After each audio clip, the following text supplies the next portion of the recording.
오늘도 수요 은혜 예배에 나오신 여러분 모두를 주님의 이름으로 환영하고 축복합니다.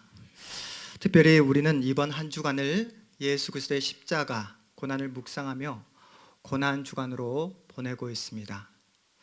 그래서 새벽마다 우리 성도님들 특별 새벽 기도에 나오신 분도 계시고, 또 어떤 분들은 예수님의 그 십자가 고난에 조금이라도 더 동참하시기 위해 금식을 하시는 우리 성도님도 계실 것이고, 또한 이번 시간들을 어찌하든지 더욱더 특별한 의미의 시간을 보내기 위해 헌신과 사랑과 또한 충성으로 이렇게 특별하게 보내고 계신 줄 믿습니다. 그리고 여러분은 고난주간에 그 중앙에 있는 3일 저녁 예배에 나오셨습니다. 하나님께서 주실 은혜를 기대하며 또 나에게 말씀하실 그 하나님을 만나기에 오늘도 이 복된 은혜 자리에 나오신 줄 믿습니다.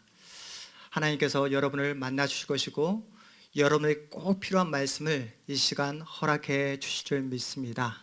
오늘 복된 말씀을 통해서 예수를 믿는 우리의 신자의 삶이 무엇인지, 또 내가 지금 현재 예수를 통해 어떠한 축복과 은혜를 누리고 있는지를 말씀을 통해 확실하게 깨닫는 복된 이 시간이 되시기를 주님의 이름으로 축복합니다.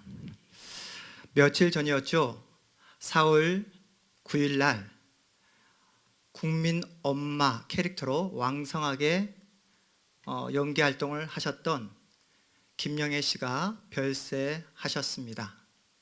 수십 편의 드라마, 영화를 찍으셨던 그분의 스토리를 여러분이 신문을 통해서 보셨으리라 이렇게 생각되어집니다. 췌장암으로 합병증으로 끝내 이렇게 숨을 거두게 되셨다는 그런 기사를 제가 보게 되었습니다. 여러분, 이 세상에 존재하는 그 모든 사람들은 죽음을 피할 수가 없습니다. 죽음에서 벗어날 수 있는 사람은 이 세상에 존재하지 않습니다. 여러분은 어떤 죽음, 여러분의 인생의 결말, 어떠한 마지막을 맺고 싶으십니까? 베드로 사도가 살았던 당시를 한번 생각해 보았으면 좋겠습니다. 그들이 어떻게 그리스도인이 되었을까요? 그들은 어떻게 예수의 사람이 되었을까요? 그들 가운데는 예수를 한 번도 만나지 못했던 사람들이 분명히 있었습니다. 그러함에도 불구하고 자신의 인생과 운명을 예수께 맡겨버린 그리스도인들이 있었습니다. 당시 현실이 어떻습니까? 예수를 믿는다는 이유 하나만으로도 언제든지 죽음을 각오해야 하는 그런 현실이었습니다. 로마 치하에서 예수 그리스도 그분의 이름을 부른다는 이유만으로 언제든지 처형을 당할 수 있는 그런 절체절명의 위기 속에 있었습니다. 그런 현실 가운데 있음에도 불구하고 나는 그리스도인이다, 나는 예수의 사람이다 라고 그렇게 당당하게 외칠 수 있었던 그 이유가 어디에 있었을까요? 목숨을 걸고 그리스도인이 되었던 사람이 있었는가 하면 반대로 예수 믿는 사람을 조롱하고 핍박했던 사람들도 있었습니다. 그들은 예수의 가치를 몰랐습니다. 예수를 쓸모없는 돌처럼 여겼습니다. 그래서 예수를 그저 길바닥에 버려버렸습니다. 끝내 그들은 예수를 십자가에 못 박아 버립니다. 그들은 예수를 믿지 않는 것이 얼마나 큰 죄악인지 징벌인지 알지 못했습니다. 그저 자신들의 길을 가로막는 돌처럼, 자신들의 인생을 가로막는 그런 바위처럼 여겼기 때문에 예수를 주저없이 버리고 십자가에 못 박아 버렸습니다. 또한 예수를 믿는 사람들도 마찬가지로 그들의 앞길, 그들의 인생을 가로막는다, 자신들의 어떤 국가와 민족의 안위를 위태롭게 한다는 그 명목 아래 언제든지 그들의 목숨을 그렇게 쉽게 빼앗아 버렸던 것입니다. 우리는 지금 고난주간을 보내고 있습니다. 예수를 믿지 않는 세상 사람들은 고난주간이 무엇인지, 십자가가 무엇인지 전혀 관심을 갖지 않습니다. 고난주간 특별 새벽 기도에 참석하는 우리들을 이해할 수 없다라고 말합니다. 고난주간 특별 새벽 기도뿐만 아니라 금식하는 우리를 왜 만난 음식을 그렇게 먹지 않느냐고 우리에게 그렇게 무시를 합니다. 먹고 살기도 바빠 죽겠는데 무슨 기도냐며 무슨 금식이냐며 우리를 조롱합니다. 예수 믿지 않는 사람들이 우리를 조롱하는 이유가 무엇일까요? 이유는 그들은 예수의 가치를 모르기 때문입니다. 그들은 빛을 싫어하고요, 그들은 예수 밖에 있습니다. 그들은 예수를 믿는다는 것이 얼마나 값지고 놀랍고 감사한 일인지를 그들은 전혀 알지 못합니다. 그렇다면 여러분은 예수의 가치를 아십니까? 여러분에게 예수는 어떤 존재이십니까? 여러분은 언제 어떻게 예수를 만나게 되셨습니까? 누가 여러분에게 예수 그리스도를 소개해 주셨습니까? 여러분은 어떻게 이 자리에 나오게 되셨습니까? 성경은 말씀합니다. 모든 사람이 죄를 범하였음에 하나님의 영광에 이르지 못했다라고 말씀합니다. 이 말의 뜻이 무엇입니까? 이 세상에 존재하는 모든 사람은 다 죄인이다. 의인은 없다. 한 명도 없다라고 선언합니다. 우리 모두는 죄인이었습니다. 죄의 종이었습니다. 헛된 것을 쫓았고 썩어질 것을 쫓으며 그렇게 살았던 그런 죄인이었습니다. 소망 없는 우리를 가리켜 성경이 로마서에서 우리의 진짜 모습을 이렇게 기록하고 있습니다. 본질상 진노의 자녀였다라고 우리를 기록하고 있습니다. 우리 안에 선한 것이 없었기에, 우리 안에 그 어떠한 아름다운 것을 만들 수 있는 능력이 없었기에 우리가 하는 것마다 죄밖에 없다. 죄를 짓고 죄를 생각하며 언제나 어두움의 자리에 있었다라고 우리의 진짜 모습을 기록하고 있습니다. 절망이 우리의 친구였고 도로움이 우리의 진짜 모습이었다라고 성경이 우리를 그렇게 이야기하고 있습니다. 그런 절망적인 우리를, 그런 도로움의 자리에 있었던 우리를 하나님께서 직접 찾아오시고 만나주시고 그 도로움의 자리에서 우리를 꺼내주셨습니다. 구원해 주셨습니다. 누구를 통해서요? 예수 그리스도를 통해서 우리를 구원해 주셨습니다. 예수 그리스도께서는 십자가 위에서 그 보혈의 피를 통해 우리 안에 있는 그 모든 죄를 모두 다 해결해 주셨습니다. 그 은혜로 우리 모두는 예수의 사람이 되었습니다. 우리도 과거 예수를 모를 때에, 죄인이었을 그때에 예수의 가치를 몰랐습니다. 세상 사람들과 마찬가지로 예수께 무관심했으며 예수를 소개하는 그들을 무시하고 조롱할 때가 있었습니다. 십자가를 봐도 아무런 생각도 감흥도 없었을 그때가 있었습니다. 그랬던 우리가 어떻게 예수를 만났고 예수를 믿게 되었을까요? 여러분 가운데 예수를, 성경을 여러분 스스로 공부해서 성경을 펼쳐놓고 노력해서 예수를 만나신 분 계십니까? 정말로 여러분의 실력으로, 능력으로, 여러분의 힘을 다해서 성경을 읽고 노력해서 예수를 만나신 분 계십니까? 성경은 말씀하기를 우리의 힘으로, 능력으로, 실력으로 예수를 만날 수 없다라고 우리에게 이야기하고 있습니다. 우리가 노력한다고 해서 예수를 만나는 것이 아니다라고 우리에게 말씀하고 있습니다. 그 이유는 하나님의 말씀, 여러분 읽어보시면 어떻습니까? 우리의 생각과 우리의 본성과는 정반대의 내용들로 성경의 말씀이 가득 차 있기 때문입니다. 그렇다면 우리는 어떻게 예수를 만났을까요? 여러분은 어떤 방법을 통해 예수를 믿게 되셨습니까? 하나님께서 저와 여러분을 긍휼히 여겨주셔서, 불쌍히 여겨주셔서 우리를 사랑해 주셨기 때문에 우리는 하나님의 그 전적인 은혜로 말미암아 예수를 만났고 예수를 알게 되었으며 예수를 믿게 된 줄 믿습니다. 우리가 잘나서가 아니죠. 우리가 똑똑해서 하나님의 자녀가 된 것이 아닙니다. 전적인 하나님의 은혜로 하나님께서 우리의 길을 열어주시고 우리의 영적인 눈을 뜨게 해주셨기에 우리는 예수의 사람이 되었습니다. 오늘 본문 우리 5절 말씀 우리 한 목소리로 우리 다시 한번 읽어보겠습니다. 5절 말씀 함께 읽겠습니다. 너희도 산돌같이 신령한 집으로 세워지고 예수 그리스도로 말미암아 하나님이 기쁘게 받으실 신령한 제사를 드릴 거룩한 제사장이 될지니라. 아멘. 생명의 위기 속에 절체절명의 그 환경 속에 놓여진 당시 그리스도인들이 어떻게 예수를 붙잡고 예수께서 허락하신 그 믿음을 지켜낼 수 있었을까요? 하나님께서 예수 안에서 그들을 만나 주셨기 때문입니다.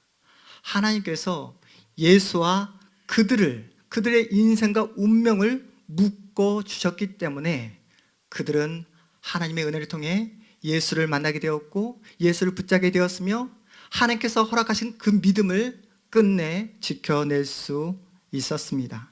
그들은 하나님의 은혜로 많은 사람들이 쓸모없는 돌이다, 버려진 돌이다 라고 생각했던 그 버려진 돌, 모퉁이 돌을 자신의 인생의 근거로 삼게 되었습니다.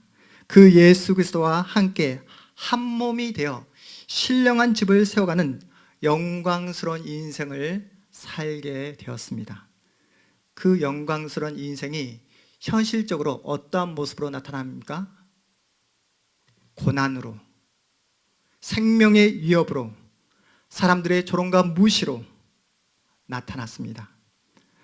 그렇기에 사도는 당시 그리스도인들에게 세상의 그 조롱과 무시와 세상의 그 위협에 세상 사람들이 말하는 그 말에 상처를 받지 말고 하나님께서 너에게 약속하신 약속의 말씀을 붙잡고 앞을 바라보며 약속을 바라보며 계속해서 나아갈 것을 말씀하고 있습니다.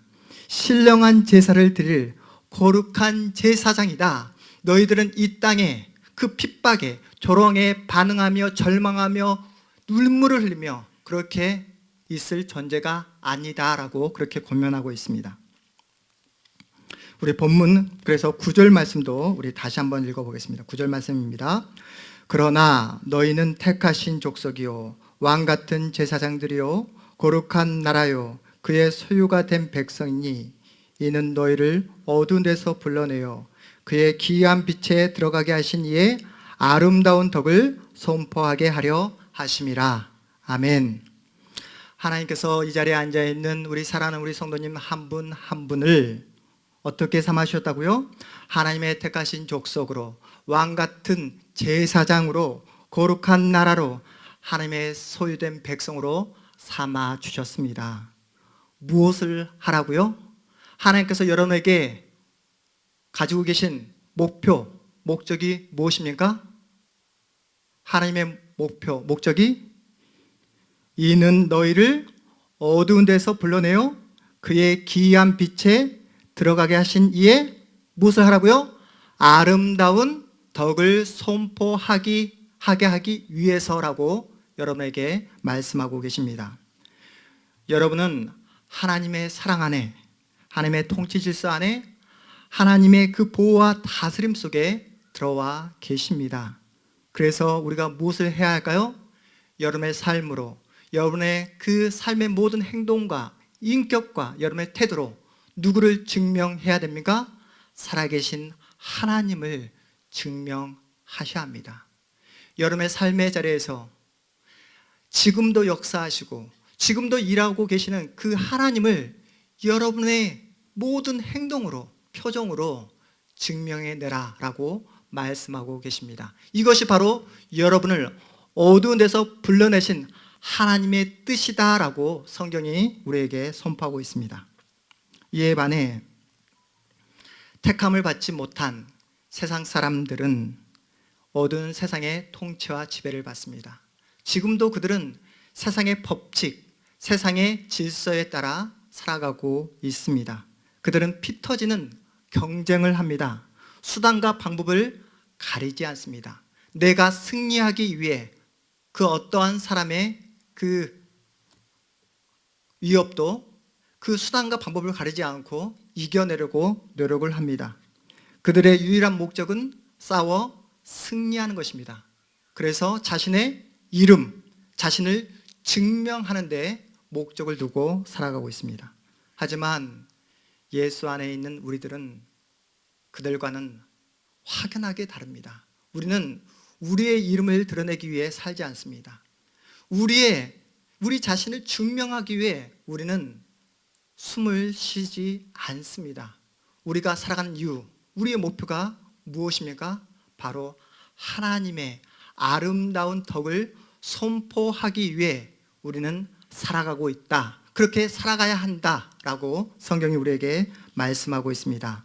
따라서 우리가 어떻게 살아가야 하냐면 우리는 날마다 하나님의 선하시고 기뻐하시고 온전하신 뜻이 무엇인지 분별하며 우리의 시간을, 우리의 인생을, 우리의 생명을 하나님께서 원하시는 거룩한 산제물로 드려야 할 그 책임이 누구에게 있다고요? 예수 믿는 우리에게, 우리 자신에게 있다라고 성경이 우리에게 말씀하고 있습니다. 그래서 오늘 우리 마지막 10절 말씀 우리 다시 한번 읽어보도록 하겠습니다. 10절 말씀 함께 읽겠습니다. 너희가 전에는 백성이 아니더니 이제는 하나님의 백성이요 전에는 국류를 얻지 못하였더니 이제는 국류를 얻은 자니라. 아멘. 우리가 예수를 믿고 있지만 우리도 똑같이 세상에 믿지 않는 사람들과 함께 살아가고 있습니다. 함께 일하고 함께 같은 시간과 공간 속에서 숨을 쉬며 우리는 살아가고 있습니다. 똑같이 하나님께서 비춰주시는 따스한 햇살을 받으며 하나님께서 우리에게 내리시는 그 촉촉한 비를 함께 맞고 그렇게 살아가고 있습니다. 예수를 믿는다 해서 긴 겨울을 피할 수 없습니다. 우리도 예수 믿지 않는 사람들과 똑같이 긴 겨울을 이겨냈고 이 봄을 맞이하게 되었습니다. 세상 사람들은 우리와 동일한 환경 속에서 살아가지만 그들은 시간이 지나면 지날수록 하나님을 미워하고 거역하며 반대하는 자리로 나아갑니다. 왜요?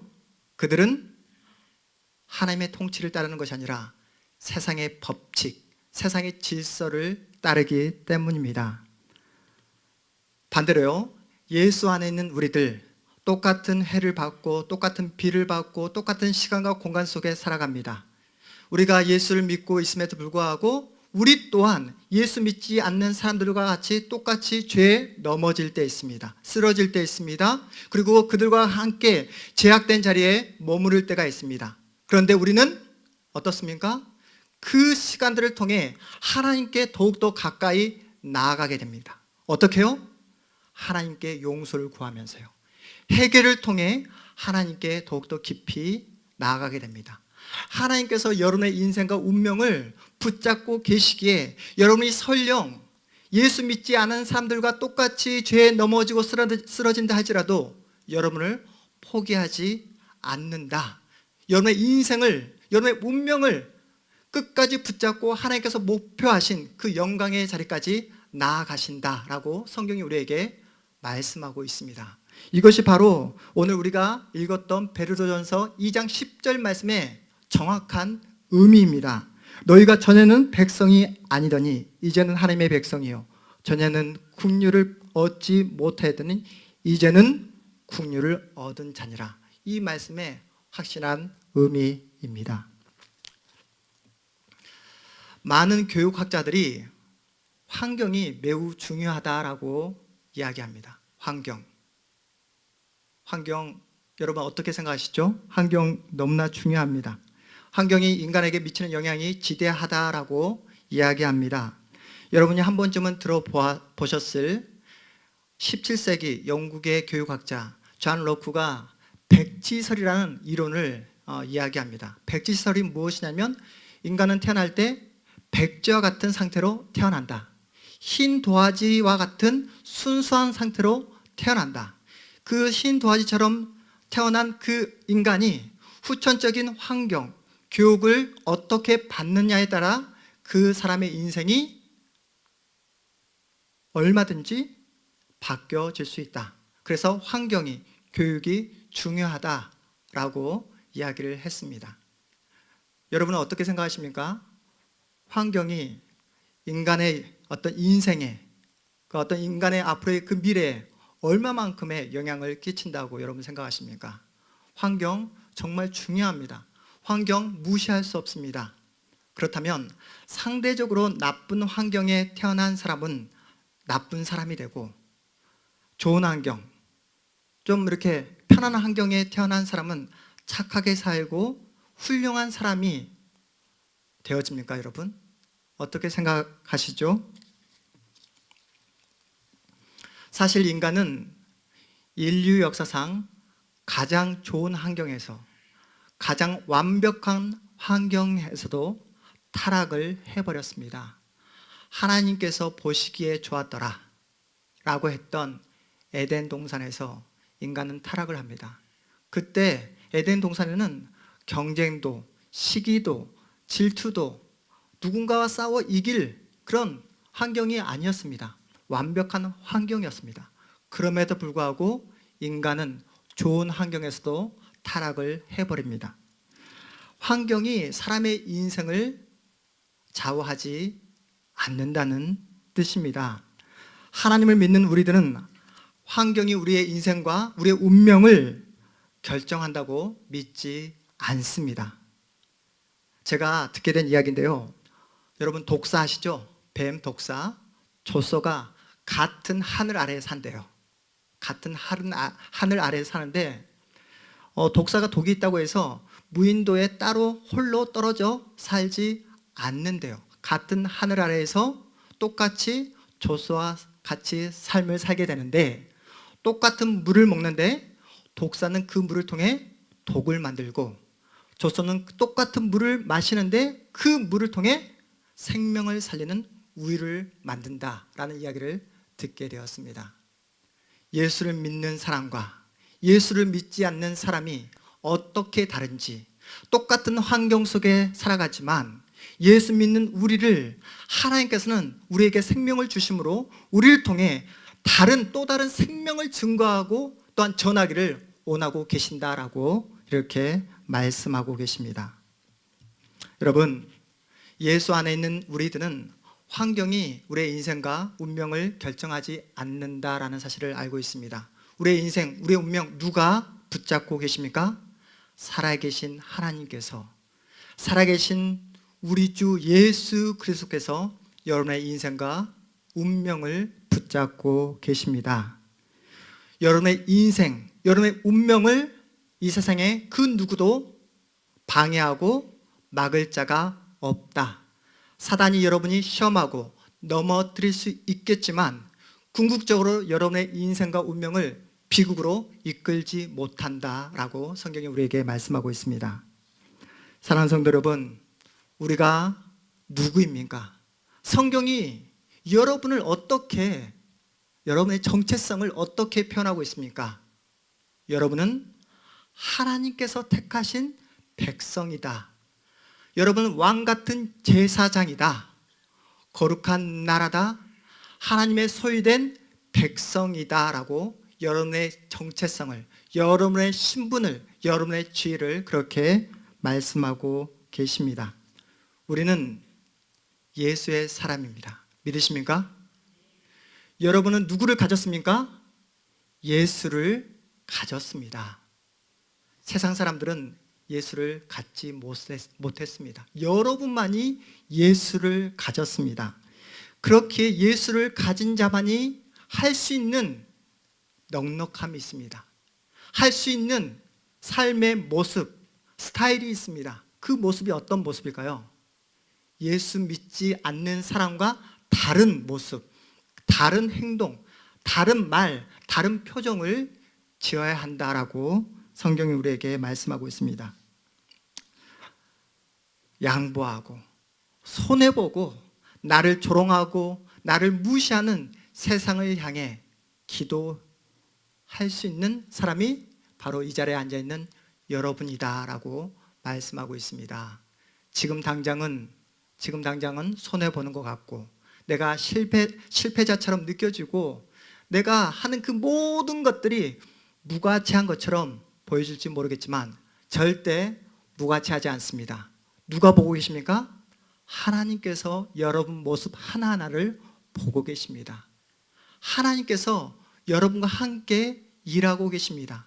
여러분이 지금 이 자리에서 하나님의 영광을 위해, 하나님의 아름다운 덕을 위해 살아갈 때에 하나님께서 여러분의 모습을 보며 흐뭇해 하십니다. 여러분 아시지 않습니까? 예수님께서 예루살렘으로 입성하실 때에 백마를 타고 칼을 휘두르며 예루살렘으로 입성하시지 않았습니다. 가장 힘없고 벌품없는 어린 나귀 새끼를 타고 예루살렘에 입성하십니다. 우리 예수님이 이 땅에 오실 때에 섬김을 받기 오신 것이 아니라 여러분을 섬기기 위해, 그리고 저와 여러분을 위해 희생 제물이 되셨습니다. 십자가에서 죽으셨습니다.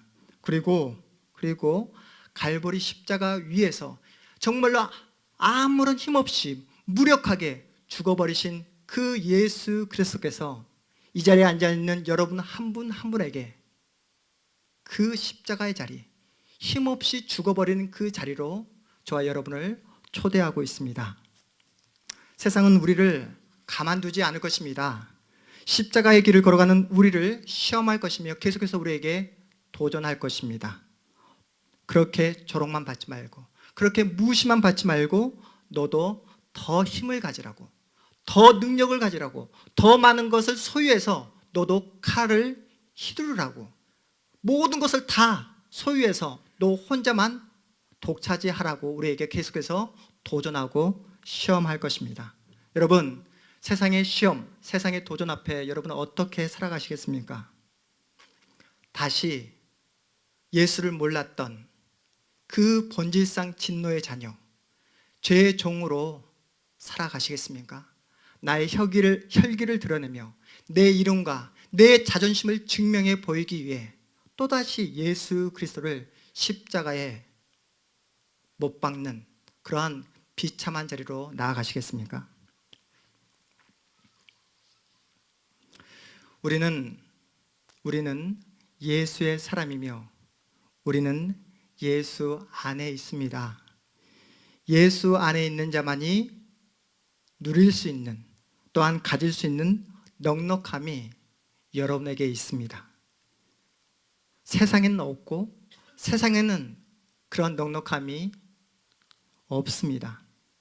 그러니 예수 안에 있는 여러분만이 그 넉넉함을 보이시고 또 예수 안에 있는 그 은혜가 얼마나 값지고 놀랍고 감사한 일인지를 날마다 누리셔야 한다라고 성경이 우리에게 말씀하고 있습니다.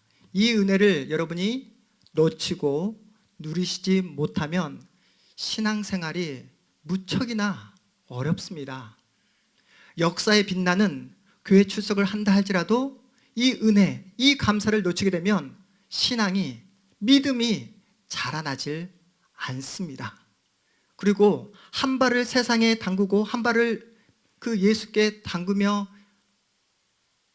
이리저리 이렇게 살게 되시면 여러분 어느 쪽에서도 영광을 누릴 수 없게 됩니다. 여러분의 위치, 여러분의 자리를 확실하게 정하셔야 합니다. 하나님은 우리에게 한 발을 세상에, 한 발을 예수 안에 두도록 허락하시지 않았습니다. 우리는 세상에서도 힘을 갖기를 원하고 또 우리는 예수 안에서 그 은혜와 믿음을 갖기를 소원하지만 하나님은 우리의 그 기대, 그 기도에 응답하시지 않습니다. 왜냐하면 여러분을 사랑하시기 때문에 그렇습니다. 그리고 여러분을 십자가의 자리로 하나님은 매일매일 초대하십니다. 사랑하는 성도 여러분, 예수의 십자가를 포기해서라도 여러분이 세상에서 얻고 싶은 것이 무엇입니까? 여러분의 한 번뿐인 그 영혼을 팔아서라도 이 세상에서 정말로 누리고 싶은 것은 무엇입니까? 예수를 믿고 예수 안에 있는 우리들은 이 세상에서 장수하는 것이 목적이 아닙니다. 이 세상에서 편안하게 안락하게 사는 것이 우리의 인생의 목표일 수가 없습니다.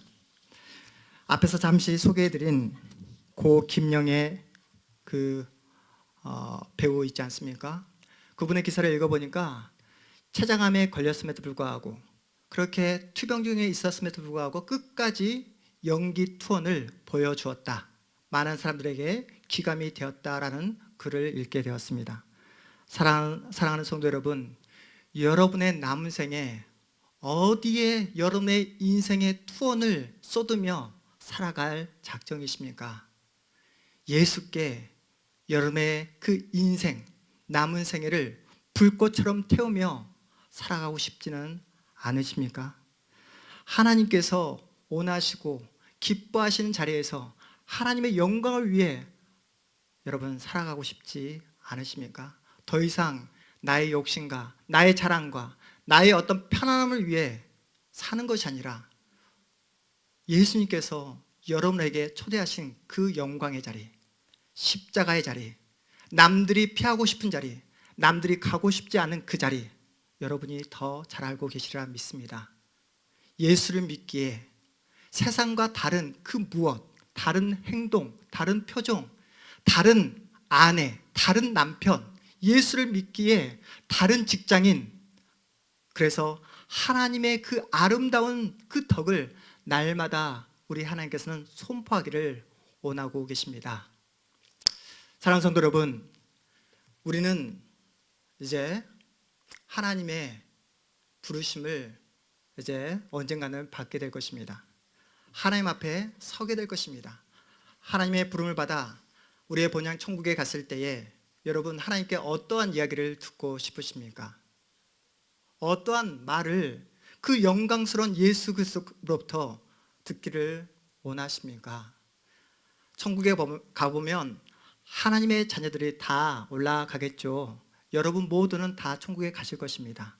천국에 가게 되었을 때에 우리 주 예수 그리스도께서 여러분에게 말씀하시기를, 이 세상에 수많은 나의 자녀들이 있었는데 내가 생각할 때 온 세계 교회를 섬겼던 우리 박권사가, 우리 정권사가, 우리 김지사가, 우리 김장로가 내 마음을 가장 기쁘게 해 주었노라. 이 말을 듣기를 소망하며 여러분 사시면 어떨까요? 남은 생에 더 이상 나만을 위해서, 나의 욕심과 편안함을 위해서 사는 것이 아니라 영광스러운 주님 앞에 섰을 때 주님의 입술에서 내 이름이 거론되기를 바라며 소망하며 여러분의 인생을 살아가신다면 하나님께서 얼마나 여러분의 인생을 기뻐하시겠습니까? 이제는 더 이상 이 세상에 마음을 빼앗기는 것이 아니라, 이 세상을 바라보며 불화하는 것이 아니라 정말로 참된 신자로 예수와 함께 살아가는 참된 신자로 넉넉함으로, 더 이상 가난한 신자가 아니라 세상을 부러워하며 이리저리 갈팡질팡하는 그런 어리석은 신자가 아니라 예수께 내 인생을 바치고 예수를 붙잡고 예수의 영광을 위해 여러분의 남은 생애를 바쳐 여러분의 이름이 하나님 나라에서 울려 퍼지시기를, 그런 복된 인생, 그런 복된 존재가 되시기를 주님의 이름으로 축복합니다.